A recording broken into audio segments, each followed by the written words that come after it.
දැන් හෙට දුවන්න එපා බතලගොඩට 12000ක් ගන්න පුළුවන් වී වාගෙන 12000ක් ගන්න පුළුවන් වී ප්‍රභේද අපි මේක සාර්ථක කරගත්තොත් වැඩේ ගොඩ නැද්ද බං? අන්න නියරවල් අඩු කරනවා. ලියදි ලොකු කරනවා. එහෙම වැඩ පිළිලක් ආරම්භ කරලා තියෙනවා. ලියතු එක දිකට යායක තියෙනකොට ටැක්ටරෙන් හාගෙන යනවා. භූතයාගෙන් කපාගෙන යනවා. මේ කියනවනේ කයිය නායක කයිය ගහනවා විතරයි. අරකයි මේක කියනවා. කයිය නෙමෙයි මේ වහොඳද? කයිය කනවා ගෝයන් කපන්න ගිහපුවාම කුඹුරේ ආන්නනම් මනන් ගිහපුවාම කයිය කනවා. ඒක වෙනම කාරණයක්. කයිය කොහොම එකට වෙනම වෙන අර්ථකථන තියෙනවා ගොඩක්. අප්‍රේල් 10 වෙනකන් අවුරුදු කටවුඩට වෙනකන් ගබඩා ඇරලා තිබුණා. මාර්ච් වෙනකොට ගෝයන් කපලා ඉවරයි. දැන් දී ගෙනත් දෙන්නේ නැහැ ගොබියෝ. නිකන් ඔය තියෙනවා ගබඩාව. ඉතින් ගහුවා. නවත රාජංගනේ ගෝයන් කපන්න පටන් ගන්නේ කවද්ද? ගබඩා අරිනවා. කත්ත කාණ හිටපු කට්ටිය ඔය හිටියට හොඳ රේස් යන්න පුළුවන් හරිද? අරකගේ කමේ පැටලුණාට පස්සේ යන්න පුළුවන් නියමයට යන්න පුළුවන්. එහෙම ගිහපු පොරවල්නේ. හරිද? පස්සපැත්ත ලෙලි ගහගෙන හිටියේ.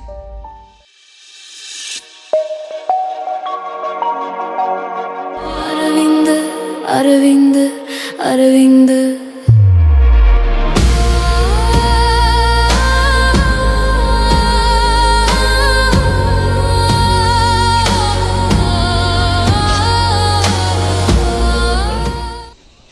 මේ අවස්ථාවට සම්බන්ධ වන අපේ විහාරස්ථානයේ අපේ ලොකු හාමුදුරුවෝ වහන්සේ උන්වහන්සේ අපි දීර්ඝ කාලයක් සිට අපි අසුරු කරන්නේ උන්වහන්සේගෙන් අවසරයි. දැන් පාලම ගැන මම කතා කරන්න යන්නේ නැහැ. දැන් පාලම ගැන අදහසක් තියෙනවනේ. පාලම ගැන දැන් තමුන්නාන්සලා බලාගෙන ඉන්නේ දැන් මගෙන් දැන් මොනවද ගොවියට මොකද්ද වෙන්නේ නේද? අර ඔක්කොගේම මොනුනේ තමයි තියෙන්නේ. දැන් මොකද්ද ගොවියට වෙන්නේ? මොනවද හම්බෙන්නේ? ඕක ගැන තමයි තමුන්නාන්සලාගේ දැන් ඔළුවල තියෙන්නේ. පාලම සම්බන්ධයෙන් ගත්තොත් දැන් මෙතනින් කිලෝමීටර් එකමාරකින් දෙකකින් විතර ප්‍රධාන පාරට සම්බන්ධ වෙනවා. කුරුණෑගලයි අනුරාධපුරයි සම්බන්ධ වුණු ගිරිබාවයි රාජංගනේ සම්බන්ධ වුණු ඒ සම්බන්ධේ කඩපු පාලම තමයි මේ. ඒ තිබුණු සම්බන්ධේ කඩලා තියෙන්නේ දැන් අවුරුදු එකමාරක විතර කාලෙකින්. අන්නේ සම්බන්ධේ නැවත හදාගන්න එක තමයි අද මේ කරන්නේ. අපි මම දැන් ඇහුවා පළාත් මාර්ගකින් මේ සම්බන්ධය හදලා දෙන්නේ කවද්ද කියලා මාස දෙකකින් හදලා දෙන්න පුළුවන් කියලා කිව්වා. අපි තව සති දෙකක් ඉස්සරහට තියලා මාස දෙකමාරක් ඇතුළත නේද? මාස දෙකමාරක් ඇතුළත මේ සම්බන්ධය හදලා දෙන්න අපි උපරිම උත්සාහයක් ගමු. මාස දෙකකින් එක හදලා දෙන්න උපරිම උත්සාහයක් ගමු. කොහොම නමුත් තවත් මාස දෙකමාරක් ඇතුළත රාජංගනේ ගිල්බාවයි අතරේ කැඩිච්ච දීගේ නැවත අලුත් වෙනවා. පාලම විසින් දීගේ කැඩුවනේ ඒක නැවත අලුත් වෙනවා. පාලම සම්බන්ධයෙන් කියන්න තියෙන ඉතරයි. එතකොට මෙතන ඉඳන් තඹුත්තේගමට ආර්ථික මධ්‍යස්ථානෙට එහා පැත්තට යන්න පහසුවෙන්ම ඉඩකඩ හැදෙනවා. එහෙමනම් ඔන්න ඔය තත්ත්වය තමයි පාලම සම්බන්ධයෙන් කියන්නේ. දැන් ඊළඟට මම ගත්තොත් එහෙම කුෂිකර්මාන්තේ ගත්තොත් එහෙම අපි දැන් මේ දවස්වල එක එක කතන්දර යනවනේ. දැන් මේ දවස්වල නේද ගොඩක් සමහර මාධ්‍යවල අපෝ පතුරු ගන්නවා. කොහොමද ගෝයන් කාපිකා මඩ කාපිකා නාමල් කරුණාරත්න නෝකේ කතන්දර. හරි. දැන් අපිට කියන්න තියෙන මෙච්චරයි. අපි මේ කුෂිකර්මාන්තය අරගෙන යන්නේ තවත් මේ ඇට ටිකක් බෙදලා දීලා වගාවන්දියක් දීලා තවත් මොනවාගේ සහනාදයක් දීලා පොල් පැලයක් දීලා බටු පැලයක් දීලා කිකිලි පැටියෙක් දීලා නිකන් ඔහි නිකන් සිල්ලරේට ඉහිම අරන් යන තැනක නෙමෙයි අපි. ගෝවියට සහන ආධාර දෙන එකේ දෙනම උපරිම දෙනම දීලා තියෙන්නේ දැන්. ඒක වෙනම කතන්දරයක්. අපි ඉන්නේ එතන නෙමෙයි. අපි ඉන්නේ අපේ ජනගහනය වැඩි වෙනවා. භූමිය අඩුයි. භෝග වැඩි. අඩු භූමියකින් වැඩි ඵලදාවක් ගන්න පුළුවන් විදිහට මේ කුෂිකර්මාන්ත ඉදිරියට අරගෙන යන එක. ඔන්න ඔතෙන් අපි අත ගහලා තියෙන්නේ. මම තමුන්නාන්සලාට කියන්නම් අපි පළමුවෙන්ම පටන් ගත්ත පස පරීක්ෂා කිරීමේ වැඩ පිළිවෙල. පස් සාම්පල් 60000කට වැඩියෙන් දැන් පරීක්ෂා කරලා ඉවරයි. ඒකෙන් අපි පස්සේ හඳුන ගන්නවා පොටෑසියම් ෆොස්ෆරස් නයිට්‍රජන් අංශු මාත්‍ර මූලද්‍රව්‍ය මේ වගේ සංයුති වගේ විහිදිච්ච ආකාරයෙන් අපි හඳුන ගන්නවා. අන්න ඒ පසට සහ භෝගෙට ගැලපෙන විදිහට පෝර නිර්දේශ කරනවා. අපි යාය පටන් ගත්තා යාය 500ක් පටන් ගත්තා. අක්කර 50ට වැඩියෙන් තියෙන කුඹුරු යායවල 500ක් පළවෙනි වටේ තෝරගත්තා. මේ කන්නේ තවත් තෝරගන්නවා. අන්න යාය 500ට අපි මේක ගලප්පවුවා. ඒ අනුව තමුන්නාන්සලාට අපි කියන්නම් ඒ අදාළ භෝගෙට පෝර නිර්දේශ කරනවා විද්‍යාත්මකව මෙන්න මෙච්චරයි පෝර ගන්න. ඔබ දන්නවද යූරියා හැර TSP සහ MOP පෝර 175කින් අඩු කරන්න පුළුවන්. 175කින් පෝර අඩු වුණාට පස්සේ පස විනාශ වෙන එක වතුර විනාශ වෙන එක අඩු වෙනවා. අසන්නට මොකද වෙන්නේ? ගාමිනියෝ කියන්නකො අසන්නට මොකද වෙන්නේ? වැඩි වෙනවා. ගාමිනියා කියන්නේ හරිද? අසන්න වැඩි වෙනවා. දැන් මේක අපි ඔප්පු කරලා පෙන්නලා තියෙනවා.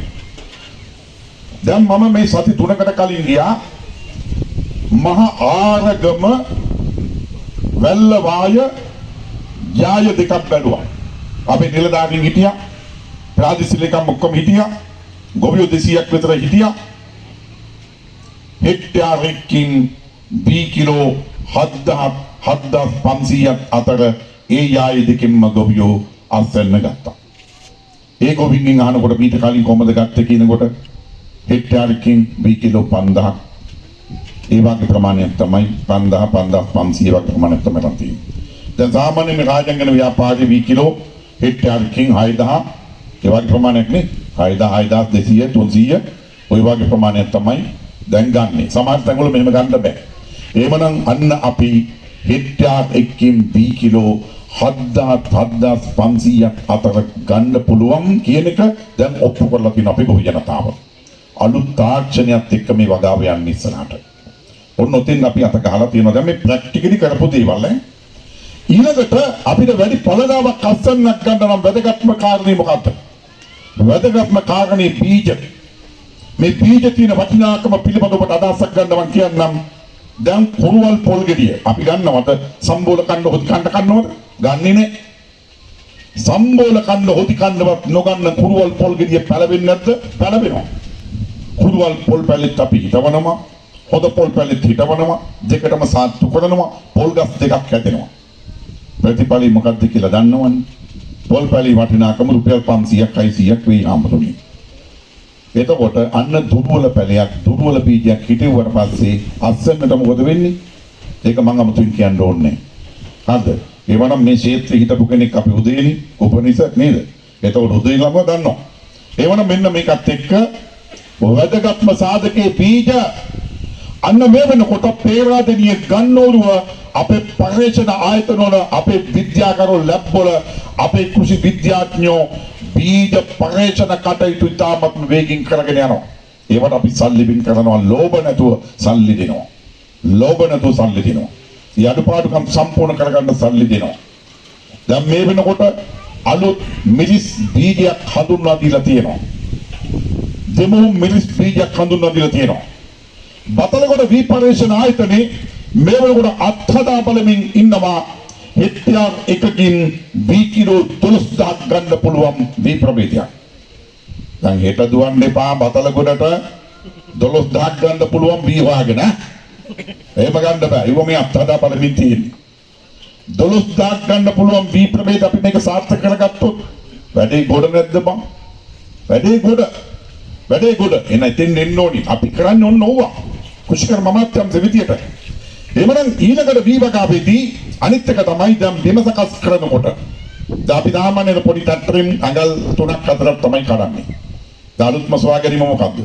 අඟල් 8ක් 9ක් අපේ නම්දුනි කඩන්න ඕනේ බිම. කැඩුවොත් තමයි වැඩේ සාර්ථක වෙන්නේ. හරි ඉතින් දෙන්න ඕනි. ඊළඟට අපි කට කපලා වතුර බැදලා තියෙනවා ගොයකට. ආය මොනවද නැහැ වතුර ආවට පස්සේ පුල් බඳිනවා. ආය වතුර පුරවලා තියෙන්නේ. ඒකත් හරියන්නේ නැහැ. නමුත් දැන් අපිට එහෙම කරන්න වෙලා තියෙන අපි මේ සිස්ටම් හදලා තියෙන විදිහ අනුව. ගොයම තෙමලා ගින්න ඕනේ. වතුර හැරෙව්වා, තෙමුවා එච්චරයි. තෙමලා ඉරපුවාම අර මූල පද්ධතියට හොඳට අවුව වැටෙනවා. ගහේ කඳට හොඳට අවුව වැටෙනවා. මේ සියලු සුද්ධ ජීවි ක්‍රියාවලින් හොඳට සක්‍රිය වෙනවා. හොඳට පඳුරු දාලා එනවා. හැබැයි ඒක දැන් මේ අපි තියෙන සිස්ටම් එක අනුව කරන්න බෑ. සතියකට සරියක් නේ වතුරෙන්නේ. ඒ සතියනකොට මොකද වෙන්නේ? කට්ට බිහිනවා. එහෙමනම් අපි මේ ක්‍රියාවලියන් වලට මේක යන්න ඕනකම තියෙනවා. ඒතකොට තමයි සාර්ථක වෙන්නේ. සාර්ථක වෙන්නේ. ඊළඟට අපි අත ගහලා තියෙනවා අන්න වැඩකට. දැන් පොහොගේ දවසෙත් මම ගියා බලන්න නාට්‍යාදුව. නාට්‍යාදුවි. ඒක ලියක් දැක්කට ගියා. ඒ ලියක් ඇතුලේ ලියදු 7ක් තිබුණා. ලියදු 7 අතුරු දාන් දැන් එක ලියක් තමයි. අපි හැමෝනේ ඒ කුඹුරු යායි ගත්තොත් එම ඒ ප්‍රමාණය ගත්තොත් ලියදු 140 ගානක් තිබුණා ලියදු. දැන් තියෙන්නේ ලියදු 60 ගානක් තියෙන්නේ. අන්න නියරවල් අඩු කරනවා.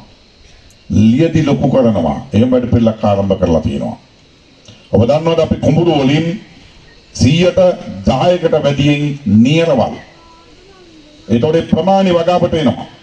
එතකොට මේක ඇතුලේ මොකක්ද වෙන්නේ? ලියදු එක දිකට යායට තියෙනකොට ටැටරින් හාගෙන යනවා. භූතයාගෙන් කපාගෙන යනවා. එතකොට ඉන්ධන යන ප්‍රමාණි අඩු වෙනවා. අහුමුළු වල විනාශ වෙනෙව්වා අහු වෙනවා. භූතයාට ගත වෙන පැය ගාන අඩු වෙනවා. ට්‍රැක්ටරයට ගත වෙන පැය ගාන අඩු වෙනවා. ඩීසල් පිච්චෙන ප්‍රමාණය අඩු වෙනවා. වගා වෙන භූමි ප්‍රමාණය වැඩි වෙනවා. එතකොට අන්න නිෂ්පාදන වියදම අඩු වෙනවා. දැන් මේවට අතගාලා තියෙන්නේ. මේකම කරන්න බෑ ඔක්කොම ටික. මේ ක්‍රියාවලියට දැන් අපි අතගාලා තියෙන්නේ. ඔන්න ඔහම එනවා. ඔන්න ඔකත් එක්ක අපි ඉලක්කය තමයි කොටින්ම ගත්තොත් 2029 වෙනකොට හෙක්ටාරයකින් බී කිලෝ 8000ක් පන්නලා අස්වැන්නක් ගන්න එක තමයි අපේ ටාගට් එක. අන්නේ ටාගට් එක පසුබිම් කරගෙන අපි මේ වෙනකොට කෘෂිකර්මාන්ත ඉදිරියට මෙහෙවනවා. හොඳ නැද්ද? අපි කරන්න ඕනේ ඕක නෙමෙයිද?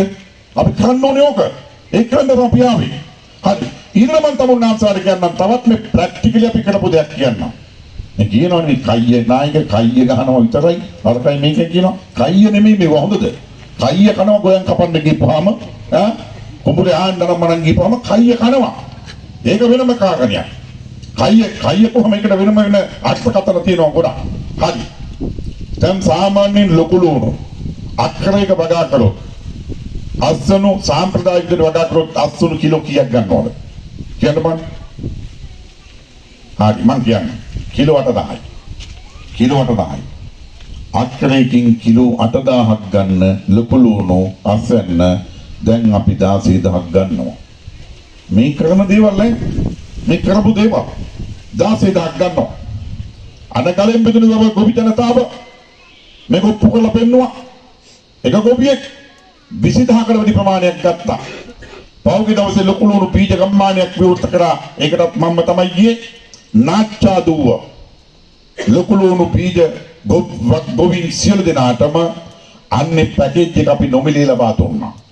ලක්ෂ 3කට වැඩි පැකේජ් එකක් අපි නොමිලේ ලබා දුන්නා.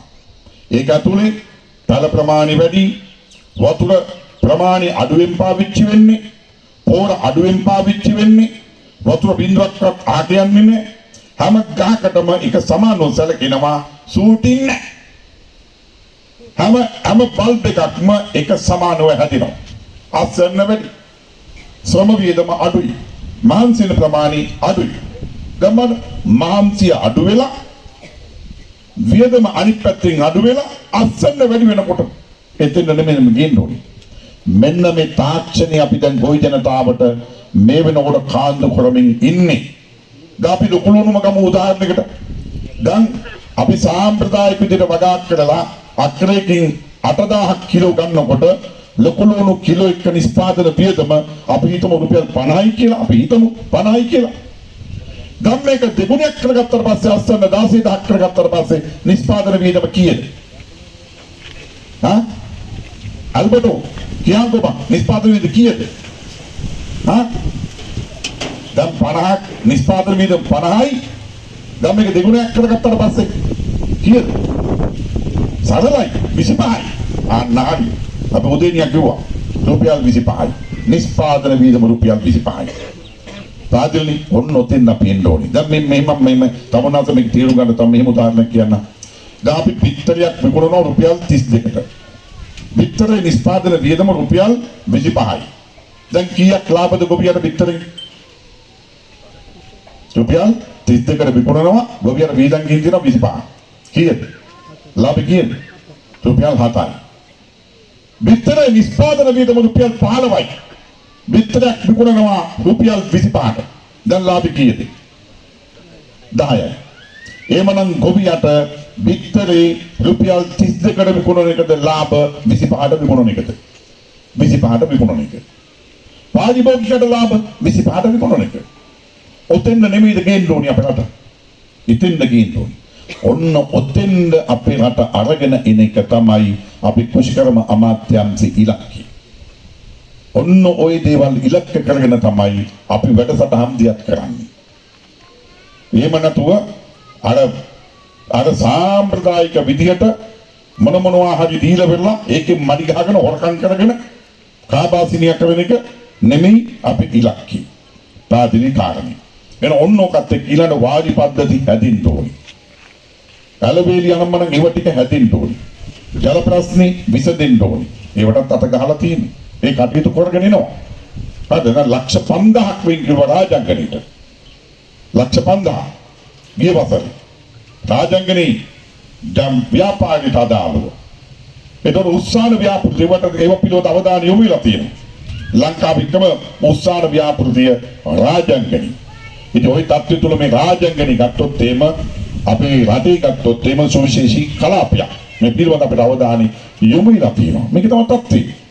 දැන් අපි ගම් ගත්තොත් එහෙම දැන් පෞද්ගලික දවස්වල කෙසෙල් නේද මේ මට ඇඳුවනි කෙසෙල් කොලාන්දනවා කීක જાති මහ ඉන්න විකාර ගොඩක් ගියා නේද?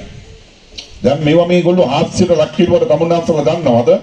මේ වෙනකොටත් මොර කැටි කෙසෙල් අපනයින සකසුම් මධ්‍යස්ථානික වැඩ පටන්ගෙන ඉදිකිරීම මේ වෙනකොට කරනවා. කෙසෙල් ගෙඩියට අදාළව. ඊට පස්සේ කෙසෙල් කඳ අද ගොවියට ලොකු ප්‍රශ්නයක්. කෙසෙල් කඳ ඉවත් කරන්න බෑ. වගා කරාට පස්සේ කෙසෙල් කඳ ඉවත් කරන්න ඕනේ ඊළඟ වගාවට යන්න.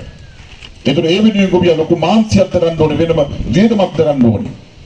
හැබැයි අන්නේ කෙසෙල් කඳට වටිනාකමක් එනවා මිලක් එනවා. ඒ කෙසෙල් කඳ ආශ්‍රිතව නූල් නිෂ්පාදනය කිරීමේ කර්මාන්තේ ආරම්භ කරාට පස්සේ ඒ නූල් වලින් රෙදි හැදෙනවා.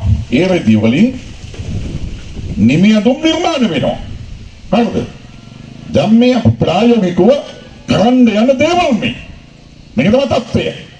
එනොන් ওই තත්ත්වය ඇතුලේ අපි ගොවි නිෂ්පාදන වලට අපි අගය එකතු කරන්න ඕනේ. වෙළඳපොළ ප්‍රශ්න අපි බේරන්න ඕනේ. උතෙන් අපි ගේන්න ඕනේ. ඊළඟ තමුන්නාන්සට කියන්න අපි මුංගට පිටරටින් ගෙන එක නතර කළා. මුංගට පිටරටින් ගෙන එක අපි හැම නතර කළා. ඒයි නතර කළේ අපිට අවශ්‍ය ප්‍රමාණයට අපේ ගොවි ජනතාව මුංගට නිෂ්පාදනය කරනවා. එතෙන් කුෂිකර්ම අමාත්‍යාංශ මැදිහත් වෙලා තියෙනවා.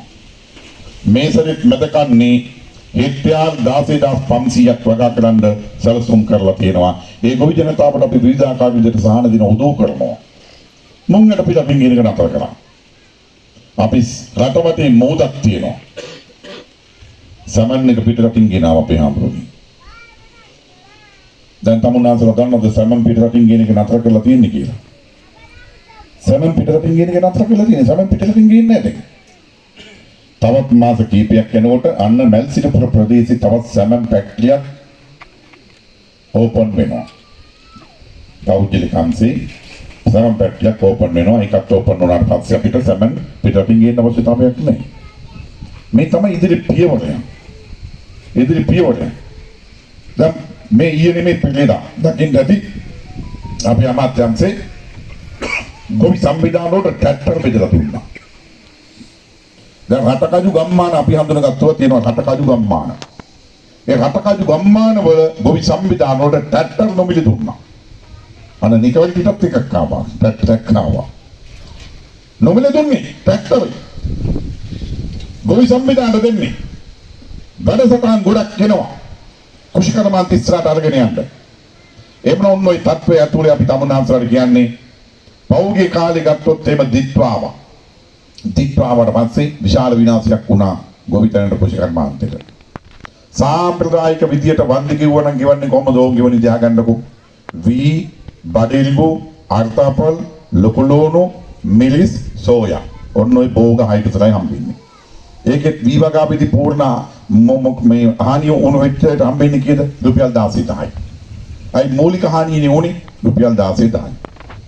දැන් අපි මොකද්ද කරේ? අපි ආණ්ඩුව මොකද්ද කරේ? අක්‍රයක් ගොවියෙකුට වීවගාවේ හානි වුණා නම් 60000ක් දුන්නා.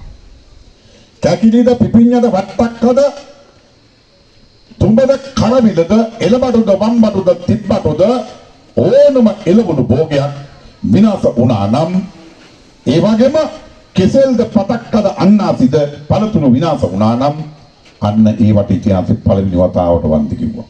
අක්කරයකට කීයක් කිව්වද? අඩේ 80000ක් කිව්වා. කලින් කීයක් කිව්වද? කලින් බිඳුවයි. සත පහක් කිව්වේ නෑ. හරක් 10ක් මරුණා නම් ලක්ෂ 20ක් දුන්නා. එළුව ඌරෝ වැටළුව 5ක් මරුණා නම් ලක්ෂයක් දුන්නා. 10ක් මරුණා නම් ලක්ෂ 2ක් දුන්නා. 15ක් මරුණා නම් ලක්ෂ 3ක් දුන්නා. 20ක් මරුණා නම් ලක්ෂ 4ක් දුන්නා. 25ක් මරුණා නම් ලක්ෂ 5ක් දුන්නා. ඒ දුන්නානේ පට්ට දීමක් දුන්නානේ. ඈ කුකුලට කියවනේ. බොයිල කුකුලට වෙනම ගෙවීමක්, ලේ කුකුලට වෙනම ගෙවීමක්. අන කුකුල 500ක් මරුණා නම් 500 කලි 500යි. කුකුල 1000ක් මරුණා නම් 500 කලි 1000යි. අඩි ගෙව්වනේ. ඊළඟට දැන් අපේ ගොවි ජනතාව මනි අය සාමාන්‍යයෙන් මේ මිල්දිය දීවට කර්මාන්තින්නේ. දැන් අහන්නකෝ රාජංගනි මේ වැව්වල ගත්තොත් එහෙම දීවට සමිතිවලින් අහන්නකෝ කීයක් හම්බුණාද කියලා දීවට සමිතිවලට.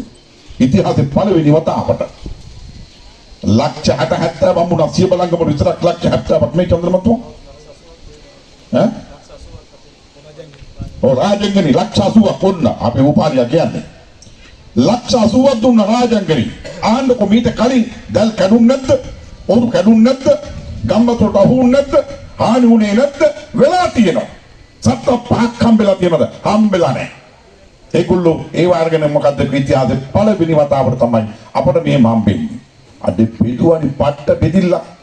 දබන එකම පුජ්‍යලයට කුඹරට හානි වුණා ගෙව්වා. කැකිලි කොටුවට හානි වුණා ගෙව්වා. වට්ටක්ක කොටුවට හානි වුණා ගෙව්වා. කෙසෙල් කොටුවට හානි වුණා ගෙව්වා. හරක් 5ක් මරුණා ගෙව්වා. එළුව 4ක් මරුණා ගෙව්වා. කුකුල 200ක් මරුණා ගෙව්වා. ගෙටත් හානි වුණා ඒකටත් ගෙව්වා. එකම පුද්ගලයාට හානි 10ක් වෙලා තිබ්බනම් වන්දි 10ක් හම්බුණා. කවද්ද මෙහෙම කරලා තියෙන ඉතිහාසෙයි. මේක තමයි තත්වය. හරි. එහෙමනම් ඊළඟ කාරණේ තමයි තමුනාසලා දන්නවා දිට්ටෝයිකින් අපි යහන්තම් උළු උස්සගෙන ආවා. ඊට පස්සේ යහන්ගර මගුලක් පටන් ගත්තානි. මොකද්ද? මලකෙලිය යුද්ධයක් පටන් ගත්තා. මේ යුද්ධෙත් එක මොකද උනේ? යුද්ධෙත් එක අපි ඔක්කොම කෙලවිලා ගියා. මුළු ලෝකෙම කෙලවිලා ගියා. හරිද?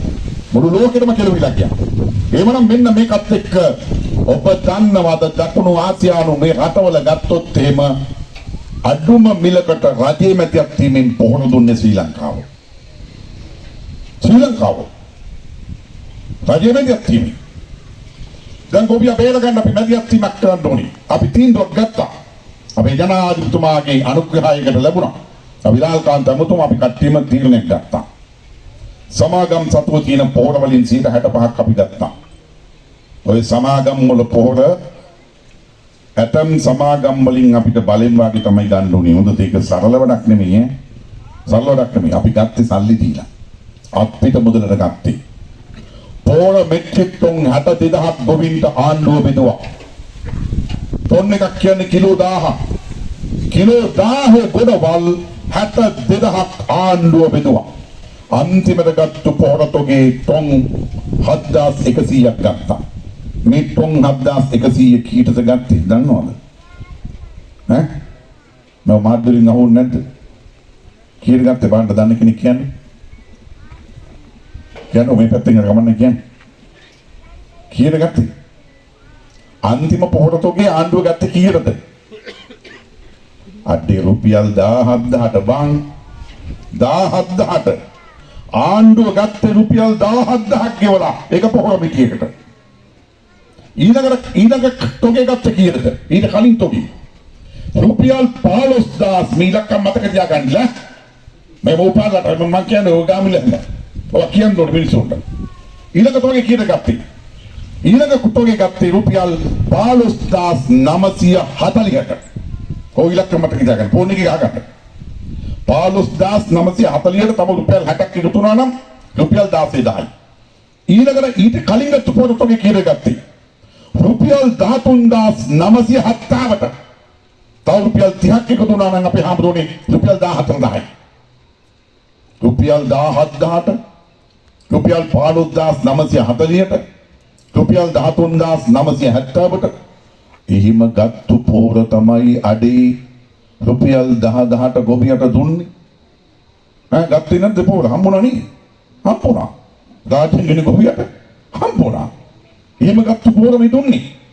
හැබැයි මේක එක්කවත් එව්ව කියනවද විල්ල? මේක එකගේ වොයිස් කට් ගන්නවනේ. ගොවි එකේ දෙන්නේ ඉන්නේ. මේක එක්කවත් ඒක කියනවද? ඒක කියන්නේ. ඒක හංගනවා. දවිල්ල කියනවා අපි රුපියල් 10000ට පොර ගත්තේ 18යි. පොර මල්ල කෙලියේ කෑ ගහනවා. හැබැයි ආණ්ඩුවෙන් පොර ගත්තු ගාන ඒව මොකක්වත් කියන්නේ. බාන්න ආණ්ඩුවට මොනතරම් සල්ලි කන්දරාවක් ගොවිය වෙනුවෙන් යොදවුවද? ඊළඟ කාරණේ අපි ආණ්ඩුව බාර ගන්නකොට හෙක්ටයාර් 2ක් සඳහා නේද අපේ ડોක්ටර් සකරාජ. ඔව් අවුස්ට්‍රේලියාවෙන් ගිහිල්ලා ආවිලි පෙරදනේ ටොපි එහෙම ගෙනාවනේ. මගේ පංගුව තියන්න ඕනේ ඈ. හරි.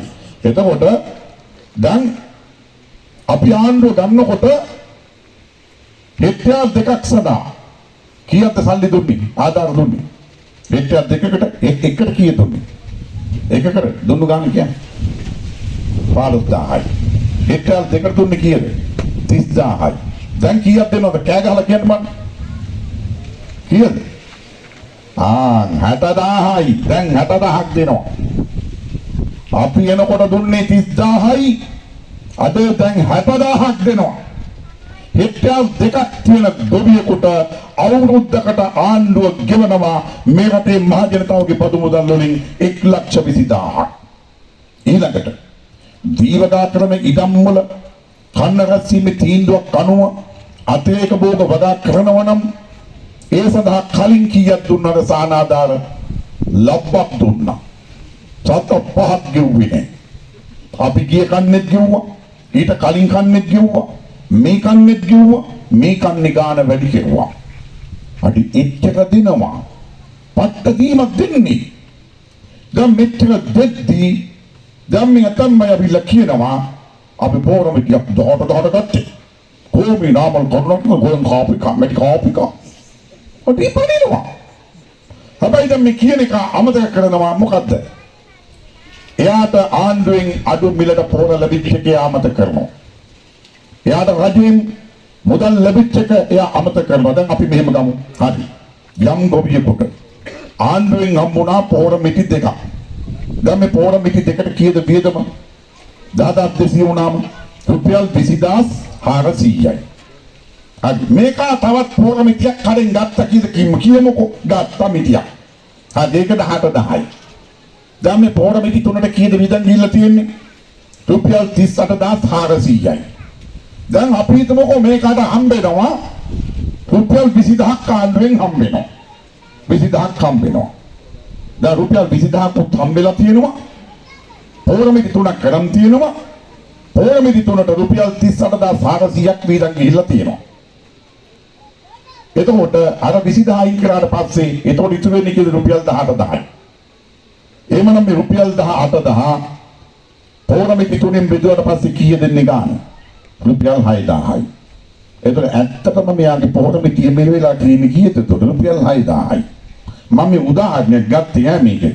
මම උදාහරණ නැත්නම් ඕවා ඊට පස්සේ විකෘති කරලා ඕවා ඉඳානවා ඊට පස්සේ. ඔය මොහොමනි කරන්නේ මම මේ උදාහරණයකට ගත්තේ ඈ. ඔය 6000 කියන එක උදාහරණයකට ගත්තේ. නැත්නම් මේ ගන්න එක. ඒක මේකට මේ තත්ත්වය. ඒවනම් මෙන්න මේකත් එක ගලප්පලා නෙමෙයිද පොරමිටිය ගාන කියන්න ඕනේ. එහෙමයි ඉන්න ඕනේ. අපි පිළිගන්න කාරණයක් තියෙනවා. මේ යුද මගුලත් එක්ක ගොවියගේ ට්‍රැක්ටර් ගාස්තු වැඩි වුණා. භූතියා ගාස්තු වැඩි වුණා. අන්න එතනින් ගොවියාට පීඩනයකට ලක් වෙන්න වුණා. ඒක අපි පිළිගන්නවා. ඒ පිළිබඳව අපි අවධානය යොමු වෙලා තියෙනවා. ඒ ගොවියට පොහොර වලිනුත් අපි තවත් බැටකණ්ඩ ඉඩ දෙන්න ඕනි නෑ, ඉඩ දෙන්න බෑ කියන තත්ත්වයක් එක්ක තමයි ආණ්ඩුව විදිහට ওই මැදිහත් වීම කරේ. ආණ්ඩුව මැදිහත් වීම කරේ නැත්නම් පොහොර මිටියක් රුපියල් 25000ක්වත් යන එක අපි හැමෝම වළක්වන්න බෑ. එහෙමනේ දොදී. එහෙම තමයි තත්ත්වය. හරියම ආණ්ඩුව විදිහට මැදිහත් වුණා. හරි ඊළඟට වී ප්‍රශ්නේ. දැන් ඉස්සරලාම කියන්න ඕනේ මේ අවුරුදු එකමාරකට කලින් තිබුණු තත්ත්වය අමතක කරලා මේ වර්තමාන තත්ත්වය කතා කරන්න එපා. මේ අවුරුදු එකමාරකට කලින් මොකද්ද තිබුණේ? අපි ආණ්ඩුව ගන්න කලින් වී කිලෝ එකක නිෂ්පාදන වියදම රුපියල් 99.75යි. වී කිලෝ එකේ මිල නියම කරලා තිබුණ ආණ්ඩුව රුපියල් 105යි. 105යි. හැබැයි මේ රාජංගනී ගබඩා මොකක්වත් ගල්ගමේ ගබඩා අනුරාධපුර ගබඩා ඇලියද ඇලියේ නැහැ. ගබඩා වසා ඇත 105ක් වී වලට ලබා දී ඇත. ගෝවියගේ වී රුපියල් 60 වික්කේ නැද්ද වික්කා. මේක තමයි තිබුණු තත්ත්වය. අපි ආණ්ඩුව ගත්තට පස්සේ අපිට පළවෙනිම කරන්න වෙච්ච දෙයක් තමයි සත්තුන්ට අරලා තිබුණු මේ ගබඩා ටික ප්‍රතිසංස්කරණය කරන කටයුත්ත. ඒ වෙනුවෙන් ලක්ෂ 690ක් වෙනම පළවෙනි වටේ වෙන් කරලා ගබඩා ප්‍රතිසංස්කරණය කරන්න. ඕන් ඒකට අත ගැව්වා. යුද හමුදාවත් යුදවුවා. ගබඩා ටික සුද්ධ කරලා ගත්තා. වී කිලෝ එකේ නිෂ්පාදන වියදම ඒ වෙනකොට ඊට වඩා තිබුණට වඩා අඩු වුණා. දැන් නිෂ්පාදන වියදම වැඩි වෙලා තියෙන්නේ. ඒක අපි පිළිගන්නවා. නැත්නම් ඕක පටලවනවා. දැන් මේ ඒවක කියනවා මේ කන්නට අදාළවක ගලපනවා. අපි වී කිලෝ රුපියල් 120 කෙරුවා. දැන් ගිය කන්නේ සම්බා 130යි. කීරි සම්බා 140යි. නාඩු 120යි. අන්න පළවෙනි කන්නේ නිෂ්පාදන වියදමට 130ක් එකතු කරාට පස්සේ අපි සටන් පාඩුවේ 130ක් එකතු කරන්න කියන එක නාඩු වී කිලෝ එකේ මිල කීයද ආවේ රුපියල් 117.50යි. 117.50යි. අපි තව රුපියල් 2.50ක් මේකට අමතරව එකතු කරුවා. එකතු කරලා තමයි 120 කිව්වේ. 120 කිව්වා 130යි 140යි ගබනා ඇරියා වී ගන්න පටන් ගත්තා. අපි කිව්වා මාධ්‍ය හරහාම කිව්වා සත 25ක් හරි වැඩිපුර ගානකට පෞද්ගලික අංශයට වී දෙන්න පුළුවන් නම් දෙන්න කිව්වා. ආණ්ඩුවටම වී දෙන්න කියලා නියමයක් නැහැ කියලා අපි කිව්වා. අපි වමනාව ගොවි ආරක්ෂා කරගන්න. ඔන්නෝම අපි කටයුතු කරගෙන කටයුතු කරන එනකොට තමයි මේ මගුලක් යුද්ධයක් ආවේ. ඔය උඩප්පරෙත් එක්කනේ මේ කේස් එක ආවේ. දැන් මේ ගබඩාව ගත්තොත් එහෙම.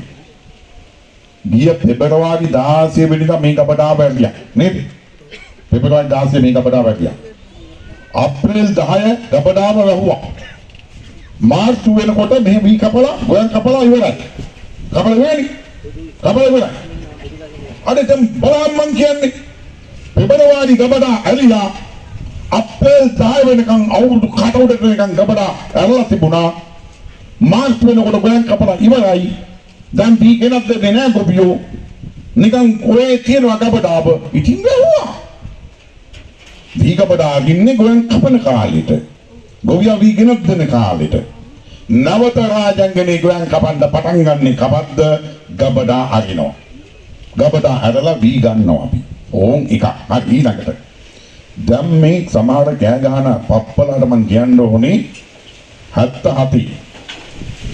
අපි මොන වුණත් අපි දරු කරන්න ඕනේ 1971 අංක 14 දරන වී අලි මණ්ඩල පනත.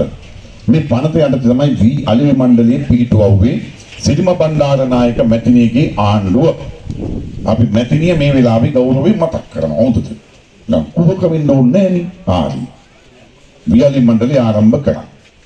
එතකොට 77 ආණ්ඩු මාරුවත් එක්ක වී අලි මණ්ඩලයේ ඒ තිබුණු ආණ්ඩුව මේක බාර ගන්නකොට සේවකෝ හිටියා 1000 ගාණක් හිටියා 1500 ගාණක් හිටියා මගේ මතක විදියට. ලොරි රථ තිබුණා 17ක්. ජීප් රථ තිබුණා 20 ගාණකට වැඩි ප්‍රමාණයක් ජීප් රථ තිබුණා. සක්‍රිය වීමෝල් ගණනාවක් තිබුණා. ඕම තිබුණේ වී අලි මණ්ඩලයේ. දැන් අපි මේක බාර ගන්නකොට මොකද වෙලා තියෙන්නේ? සේවකෝ 149යි. 1000 ගාණක් හිටපු එක. ලොරි එකයි. අඩි එක ලොරියයි තාමත් එක ලොරියයි. වීමෝල් නැත. අනිතව නැත ගබඩා වසා ඇත. වියලවි මණ්ඩලයේ විකිණීමට තීන්දුව කර ඇත. ඕම් අපි ගන්නකොට උතන තිබුණේ. මේ හොඳමත් මේ තිබුණා නම් මේව රිපෙයාර් කර අපිට වී ගබඩා කරන්න ඕනවක් වෙන්නේ නැහැ. අයි මේ සල්ලි වෙන් කරලා හමුදාව දාලා මේව වෙනම රිපෙයාර් කරන්න ඕනේ. රිපෙයාර් කරන්න ඕනේ මේවා පාවිච්චියට ගත්තේ නැහැ. ඕම් උතන තිබුණේ. දැන් අපි මොකද්ද කරන්න යන්නේ? ඕන් දැන් රාජංගනේ ගොවි ජනතාවට වී ගොවියට වැදගත් පරිවිඩයක් තමයි දැන් මම ඔයගලට මම කියන්නේ. ලොගි රට කීපයක් අපි වී අලෙවි මණ්ඩලයට ගන්නවා. අපි ඒකට දැන් තීන්දුවක් කරන් තියෙනවා. ඕම් එකක්.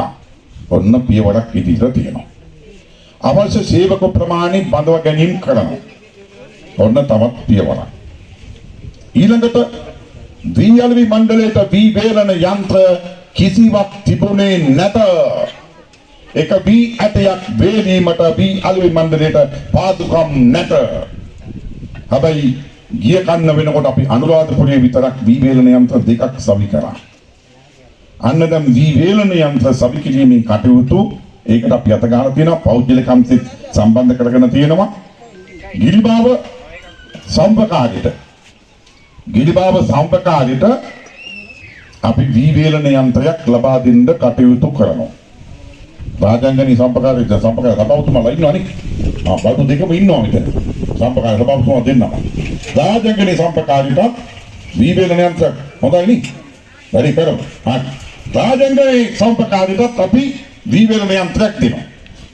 ඒක ගිරිබාවටත් එකක් දෙනවා රාජංගනීටත් එකක් දෙනවා. තව අපිට වී මණ්ඩලී ගබඩාවලක මොනවද අයි කරගන්න මොනවාරි ක්‍රම විදියක් තියෙනවනම් අපි එකක් කරගමු. දැන් ගොවියට තියෙන ලොකුම ප්‍රශ්නයක් නෝක. ගොවියා අර කමතෙන් තුට්ටු දෙකට වී ටික දෙන්න පෙළඹෙන්නේ වේල ගන්න බෑනේ. අර පාරි දානවා, හරි දානවා, ගල උඩ දානවා, වරන් යන්න ඕනේ මල කෙලියක් නේ. අලි ප්‍රශ්න ගැටලු ගොඩයි. එහෙමනම් අන්න දැන් ගබඩාව එතකොට වී ටික වේල ගත්තා ගොවියට වී ටික තියාගන්න පුළුවන් ඔන්න උතින් දෙනවා. ඊළඟට අපි මේ වෙනකොට සාකච්ඡා කරගෙන යනවා රාජ්‍ය අනුග්‍රහය සහිතව පෞද්ගලිකම්සේ සම්බන්ධ කරගෙන සහල් නිෂ්පාදනය කිරීමේ ක්‍රියාවලියකට යන්න. දැන් මේවත් ඉස්සරහට එනවා. ඊළඟට තවත් අපේ යෝජනා තියෙනවා විශේෂයෙන්ම ගොවි ජනපදවලට ගොවීන්ට අදාළ ගබඩා සංකීර්ණ හදන්න. එතකොට ඒ ගබඩා සංකීර්ණී ළඟ තියෙනවා අපි වේලන යන්ත්‍ර තියෙනවා. ගොවියගේ වී ටික ගෙනාවා එතනින් වේලුවා වේලලා ගොවියට අවශ්‍ය නම් ගබඩාව තුල අපි හම්බුනේ වී ටික එයාගේ නමින් තැන්පත් කරලා තියාගන්න පුළුවන්. එතකොට මිල යනකොට එයාට අවශ්‍ය වෙනකොට වී ටික ගන්න පුළුවන්. ඔන්න ඔයගේ ක්‍රියාවලින් අපි දැන් යෝජනා කරලා තියෙනවා. එවන ඔන්න ඔය පරිසරය ඇතුලේ අපිට මේ කුෂ්කර්මාන්ත ඉදිරියට අරගෙන යන්න මේ වෙනකොට අපි සැලසුම් කරලා තියෙනවා. ඒකත් එක්ක අපි තමුන්නාන්සලාට කියන්නේ දැන් අර කෙසෙල් ගහ ආශ්‍රිත කටයුත්තකට අපි දැන් අත ගහලා තියෙනවනේ. දැන් මේ රාජංගනේ ගත්තාමත් මේ බහුල වශයෙන්ම කෙසෙල් වගා කරනවා. ඒතකොට අපිට පුළුවන් අපිට මේ පළාතටත් එවැනි කටයුත්තකට යන්න. ඒ නිසා අපි සභාපතිතුරු දෙන්නෙක්ම මෙතන ඉන්නවා. අපි චන්දන මන්ත්‍රීතුමා ඉන්නවා. ඒ පිටපත උනන්දුවක් ඇති කරගෙන කටයුතු කරමු. ඊට අවශ්‍ය මඟ පෙන්වීම කරන්න පරිසරය හදන දෙන්න ඒකට අපිට උදව් කරන්න පුළුවන්. ඒ නිසා අපි මේ සෑම දෙයකටම අගය එකතු කරන්න ඕනේ. ඒ නිසා මම මේක කියලා අවසන් කරන්නම්. අලුත් සහල් මංගල්‍යයේදී ජනාධිපතිතුමා ප්‍රකාශ කෙරුවා ගොවියගේ ගැටලු එකින් එකට අපි බේරන්නම් අපිට බේරන්න පුළුවන්. හැබැයි වෙළඳපොළ ප්‍රශ්නේ අපිට එකපාරට බේරන්න බෑ. මේකට අපිට කන්න කීපයක් දෙන්න කිව්වා. ඔව් ඒකේ හරි. අපි එකින් එකටම බේරගෙන ඉනවා. මුං ඇට පිටරටින් ගේන එක නතර කරා. නතර කළේ ඇයි? අපි මුං ඇට අපේ රටේ නිෂ්පාදනය කරනවා. දවන්ත මුං අස්සන්නක් එනකොට ගොවියකින් උද්ඝෝෂණ එන්න ඕනේ නැද්ද? අස්සන්න වැඩි වෙනකොට වෙළඳපොළ ප්‍රශ්නයක් එන්නේ නැද්ද? එනවා. කොතනකවත් දැක්කද ගොවින් උද්ඝෝෂණ අඩු ගානේ ගොවියෙක් මාධ්‍යට කියනවා අපි මුං ඇට විකුණ ගන්න බෑ මිලක් නැහැ කියලා එක ගොවියෙක් නිකන් මුං ඇට ගොවියෙක් මාධ්‍යයකට පොතනකරි ප්‍රකාශ කරනවා දැක්කද? නැහැ දැක්කේ නෑ. අන්න වෙළඳපොළ ප්‍රශ්නේ බේරුවා. අන්න රාජ්‍ය මැදිහත් වීම. මීට කලින් මේ කන්නේ නෙමෙයිට කලින් අල ගොවියා කෑ ගැහුවා. අර්ථපොල් ගොවියා කෑ ගැහුවා. ප්‍රශ්නයක් තිබුණා. ඔව් ප්‍රශ්නයක් තිබුණා. හැබැයි මේ සැරේ අලගොවිය කෑ ගැහුවද? උද්ඝෝෂණ කෙරුවද? පෙළපාලි ගියාද? නැහැ. අන්න රාජ්‍ය මැදිහත් වීම. වීගොවියට ප්‍රශ්නයක් තිබුණා. වීගොවියගේ ප්‍රශ්නෙට ආණ්ඩුව මැදිහත් වුණා. මේ යුද්ධ මකුල එන්න කලින් ගැටලුවක් තිබුණාද? ගැටලුවක් තිබුණේ නැහැ. අන්න රාජ්‍ය මැදිහත් වීම. එහෙමනම් එකින් එකට රජයේ මැදිහත් වෙමින් එනවා. මැදිහත් වෙනවා. හැබැයි ඔය වේගෙට හැම භෝගයකටම මැදිහත් වෙන්න බෑ. දින 45 භෝග තියෙනවා. දින 40 භෝග තියෙනවා. එළවලු භෝග. ඒතොර ඒ වගේ ඒ ප්‍රශ්නේ අපිට ඒ විදිහට බේරන්න අමාරුයි. ඒවත් අපි ක්‍රමානුකූලව බේරන්න ඕනේ. වෙළඳපොළ ප්‍රශ්නේ බේරන්න ඕනේ. මේ හැම නිෂ්පාදනයකට අපි අගය එකතු කරන්න ඕනේ. ඔන්නොතින් අපි එන්න ඕනේ. දැන් කෙසෙල් ගත්තොත් එහෙම කෙසෙල් ගෙඩියට වැඩක් හැදෙනකොට කෙසෙල් කඳට අනිත් පැත්තෙන් වැඩක් හැදෙන්න ඕනේ. කෙසෙල් කඳට මිලක් කියන විදියට වැඩක් හැදෙන්න ඕනේ. ඒතකොට තමයි ගොවියා ගොඩ යන්නේ.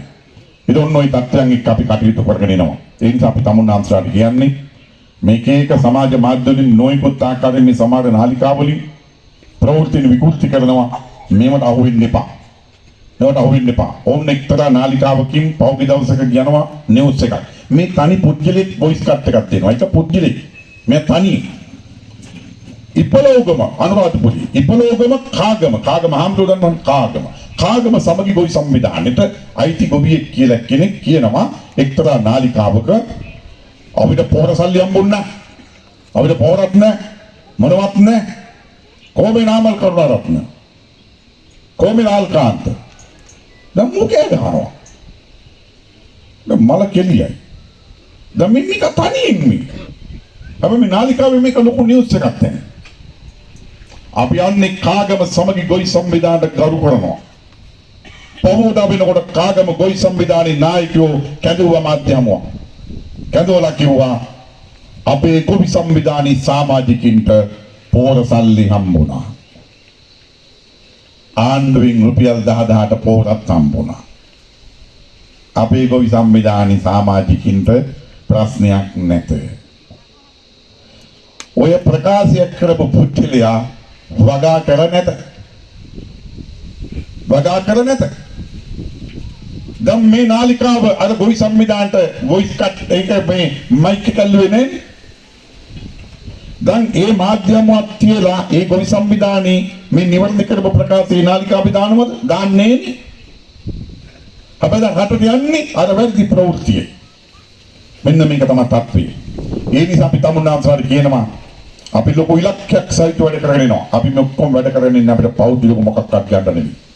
මේ කතා කරන මම ගත්තොත් මම විතරක් නෙමෙයි අපි සියලු දෙනාම මම ආණ්ඩුවෙන් කියලා ගන්නෙ මොනවද? මම මෙන්න මේ තනි මේ කැබ් එකක් පාවිච්චි කරන්නේ. ඔන්න ඔය කැබ් එක සඳහා ඉන්ධන කෝටාවක් දෙනවා. ආන්ගේ ඉන්ධන කෝටාව ගන්නවා. ඉන්ධන කෝටාවට අදාළ ඒක ගන්නවා එච්චරයි. දිස්සිකේ නායකයා විදියට සම්බන්ධීකරණ කමිටුවේ සභාපති විදියට දිස්සිකේ නම් තියෙනවා වෙනම ප්‍රාඩු එකක් දිස්සික් නායකත්වයට අපි ගත්තේ නැහැ. ඒ සඳහා දැන් මිලත් එක ගත්තොත් එහෙම ලක්ෂ 15කට ආසන්න අවුරුද්දේ ඉන්ධන වලට මුදලක් හම්බ වෙනවා. 7-5ක් අපි ගත්තේ නැහැ. ඒක මම විතරක් නෙමෙයි ඒවා වගකීමට වෙන කවුරු හරි මේ චන්දන සහෝදරයාපත් වුණා නම් ඒත් එහෙම තමයි. ඒක අපි පොදු ප්‍රතිපත්තිය. ඒක නිසා ආණ්ඩුවෙන් කියලා අපි පෞද්ගලික වෙන කිසි දෙයක් පරිහරණය කරන්නේ නැහැ. එහෙම තමයි අපි වැඩ කරන්නේ. ඒක ඔන්න ඔය තත්ත්වය තුල දැන් චන්දන තින්නකොන් සහෝදරයා ගත්තොත් එමෝ හිටපු විදුහල්පතිවරයෙක්. ඔහුගේ රස්සාව දාලා ආවි. ඊට පස්සේ ඔහු ටියුෂන් සෙට්ටේ උඩම හිටපු කෙනෙක්. විශේෂම ශිෂ්‍යත්ව දරුවෝ උඩින්ම ඉහළින්ම සමත් කරපු ගුරුවරයෙක්. රටත් යන හැම තැනම තන ගහලා වදිනවා සර් කියලා විලා. ගෝලබාලියෝ. කොහොම ගෞරවයට පාත්‍ර වෙච්ච චරිතයක්. ඒ රැකිය ඔක්කොම දාලා අපි හම්බුනේ ආව. ඒ සියල්ල දාලා ආව. දාලා විලා දැන් මොනවද හම්බෙන්නේ? ඈ? දැන් මොනවද හම්බෙන්නේ? හම්බෙන ලබ්බක් නැහැ. මේක තමයි තත්ත්වය. මේක තමයි තත්ත්වය. එවනම් අන්නේ පරිසරය ඇතුලේ තමයි අපි වැඩ කරන්නේ. දැන් මෙතන අපි උපාලියා ඉන්නවා. උපාලේ ඒ කාලේ දැන් දන්නේ කන ඔකට කුමාර කියලා කියන්නේ අපේ ජනාධිපතිතුමාකට කතා කරන්නේ කුමාර කියලා කතා කරන්නේ. එහෙමනේ කුමාර කියලා කතා. ඕක ඒ කාලේ කුමාර කියලා කිව්වේ. මම ඒක ආදරේ තමයි මම කතා කරන්නේ. හරිද? එතකොට ඒ කාලේ ඉඳන් ඉතින් කට්ට කාගෙන හිටපු කට්ටියනේ. කට්ට කාගෙන හිටපු කට්ටිය ඔය හිටියට හොඳ රේස් යන්න පුළුවන් හරිද? අරකගේ කමේ පැටලුණාට පස්සේ යන්න පුළුවන් නියමයට යන්න පුළුවන්. එහෙම ගිහපු පොරවල්නේ. හරිද? පස්සපැත්ත ලෙලි ගහගෙන හිටියේ. ඉතින් ඔන්න ඔය තත්ත්වය එක්ක ඒවනම් මෙන්න මේ පරිසරය ඇතුලේ මෙයාට මොනවද හම්බෙන්නේ? දැන් අපි ප්‍රාදේශ සභාවේ ඉන්නවා මේ සභාව කියලා දෙන්නෙක් ඉන්නවා උපසභාපති දෙන්නෙක් ඉන්නවා മന്ത്രിලා ඉන්නවා මොනවද හම්බෙන්නේ? හම්බෙන දෙයක් නැහැ. හොරකම් කරනවද? නැහැ. කොමිස් ගන්නවද? නැහැ. සන්තෝෂම් ගන්නවද? නැහැ. කොංගල් වෙන පගාවක් ගන්නවද? නැහැ. වෙන මොනවද යටිමඩි බිස්නස් මොනවද තියෙනවද? නැහැ. අර ගලි ජාබරමට හවුල්ද? නැහැ. මේ ගස් ජාබරමට හවුල්ද? නැහැ. එහෙම හවුල් වෙලා ඉන්න පුළුවන්ද? බෑ. එහෙම හවුල් වෙලා ඉන්න බෑ. ඒ දේවල් තියාගෙන මේක ඉන්න බෑ. අනිවාර්යෙන් යා මෙතනින් පිටන් වෙනවා. පිටන් වෙන්න වෙනවා. අනිවාර්යෙන්ම මේක සිස්ටම් එක අනුව. එහෙම දේවල් කරන්න බෑ. එන ඔන්න ඔය තත්ත්වයේ උඩ තමයි අපි මේ කණ්ඩායම වැඩ කරන්නේ. ඒ අන්නේ තත්ත්වය තමුන්නාන්සලා තීරුම් අරගෙන මේ යන අවලාද මඩ ප්‍රචාර වලට අවු වෙන්නේ නැතුව මෙන්න මේ පණිවිඩය සමාජගත කරන්න ජනගත කරන්න කියන ඉල්ලීම කරමින් අපි කියනවා තවත් අවුරුද්දක් දෙකක් යනකොට විශාල වෙනසක් මේ රට තුල ඔබට දකින්න පුළුවන් වෙනවා. ඇස් දෙකට දකින්න පුළුවන් වෙනවා. ඇඟට පොදට දකින්න පුළුවන් වෙනවා. අන්න එතෙන්ද ඔබට නොපෙනෙන ගොඩාක් දේවල් මේක ඇතුලේ සිද්ධ වෙමින් තිබෙන්නේ. අලුත් තැනකට මේක ගෙනෙමින් තිබෙන්නේ. අන්නේ සුන්දර ලෝකයේ අලුත් ලෝකයේ අලුත් සට නිර්මාණය කිරීම සඳහා මගේ ආදරණීය තමුන්නාන්සලාගෙන් අදාළ සහයෝගයේ බලාපොරොත්තුවෙන් තමුන්නාන්සලා සියලු දෙනාටම ජය වේවායි ප්‍රාර්ථනා කරමින් අපි තමුන්නාන්සලාගෙන් සමගන්නවා සියලු දෙනාටම බොහොමත්ම ස්තුතියි.